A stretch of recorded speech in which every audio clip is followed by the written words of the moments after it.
Selamat malam Ibu Bapak Saudara-saudara yang terkasih di dalam Kristus.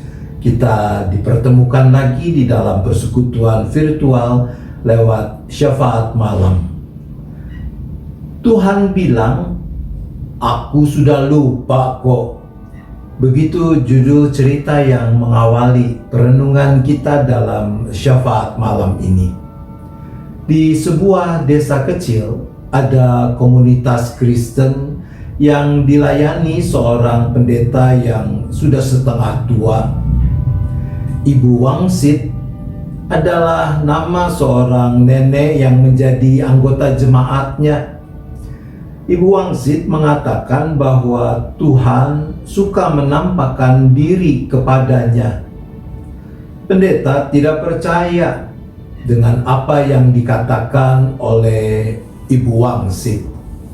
Dia minta bukti bahwa benar Tuhan menampakkan diri pada Bu Wangsit. Dengan nada agak sinis, pendeta itu berkata pada Bu Wangsit, "Bu, kalau nanti Tuhan menampakkan diri lagi kepada Ibu, coba tanyakan pada Tuhan, apa dosa-dosaku yang hanya Tuhan dan aku yang tahu." Nah, kalau nanti Ibu menyampaikan jawaban yang benar dari Tuhan, itu cukup menjadi bukti bagiku bahwa memang Tuhan menampakkan diri pada Ibu.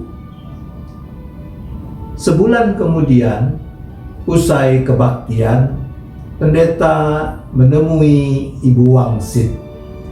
Dia bertanya, "Bagaimana, Bu? Apakah Tuhan sudah menampakkan diri lagi kepada Ibu?" "Sudah, pendeta," jawab Bu Wangsit.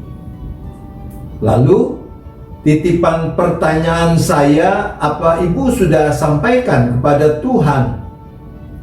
"Iya, saya sudah menyampaikannya," sahut Ibu Wangsit. "Kemudian Tuhan bilang apa?" kata si pendeta dengan penuh keingintahuan. "Begini, pendeta, Tuhan bilang, katakan pada pendetamu bahwa aku sudah lupa apa saja dosa-dosanya." Ibu bapak saudara-saudara yang terkasih, buat saya yang terpenting dari cerita tadi bukan soal apakah benar Tuhan menampakkan diri pada Bu Wangsit, melainkan pesan bahwa Tuhan sudah lupa akan dosa-dosa si pendeta.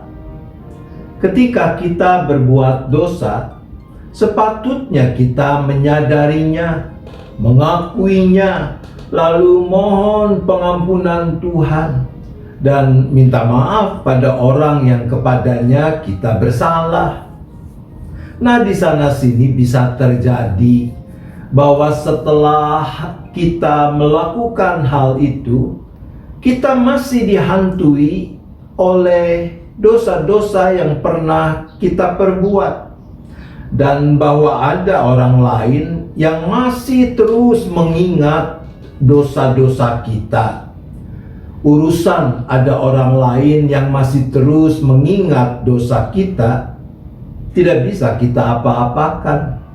Tapi ketika kita sendiri masih dihantui oleh dosa-dosa yang pernah kita lakukan, maka hal itu bisa mengganggu kedamaian dalam hati dan pikiran kita. Nah, bagaimana sepatutnya kita bersikap? Pertama, tentu saja penyesalan sebagai bagian dari pertobatan kita harus kita lakukan dengan sungguh-sungguh.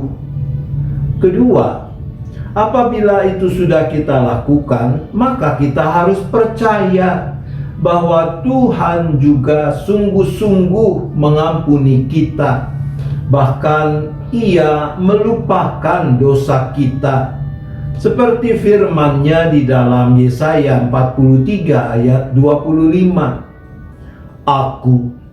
Akulah Dia yang menghapus dosa pemberontakanmu oleh karena Aku sendiri, dan Aku tidak mengingat-ingat dosamu. Yang ketiga, praktikan hidup seperti yang dikatakan Yesus kepada perempuan yang hampir dirajam karena kedapatan berzina. Aku pun tidak akan menghukum engkau.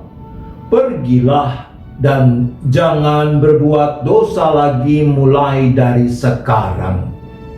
Itu yang dicatat dalam Injil Yohanes pasal 8 ayat 11.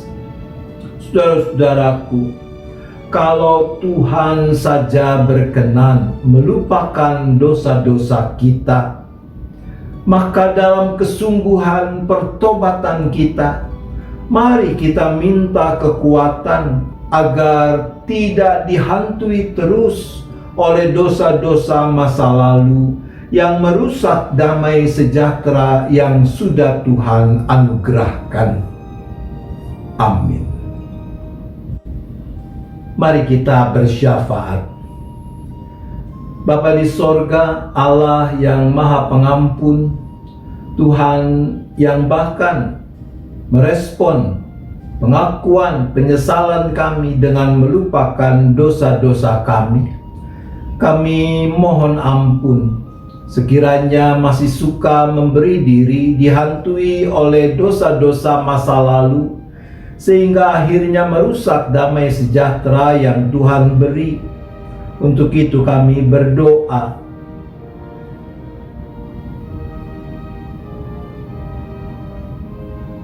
Maka Bapa, kami juga mohon hikmat, kekuatan, dan ketulusan agar mampu mengamini pengampunan Tuhan, bahwa Tuhan tidak mengingat-ingat dosa kami, sehingga dalam kesungguhan pertobatan kami dapat mengalami kepenuhan damai sejahtera Tuhan tanpa dihantui dosa masa lalu. Untuk itu kami berdoa.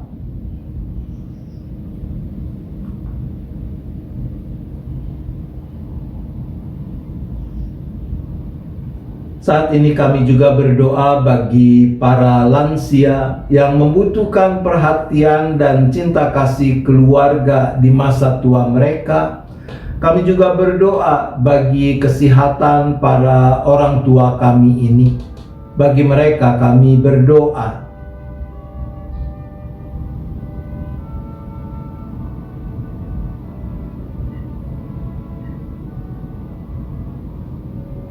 Bapa, kami juga berdoa bagi penyelenggaraan pembelajaran jarak jauh, baik yang diselenggarakan di lingkungan BPK Penabur maupun badan-badan pendidikan lainnya. Kami berdoa baik bagi para siswa, para orang tua, dan tentunya juga bagi para guru. Bagi mereka kami berdoa.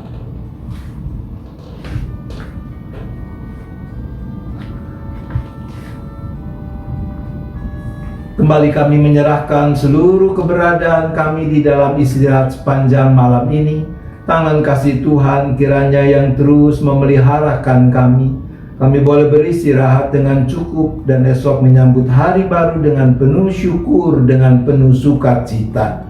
Terima kasih Bapa, kami berdoa hanya di dalam nama Tuhan Yesus Kristus. Amin.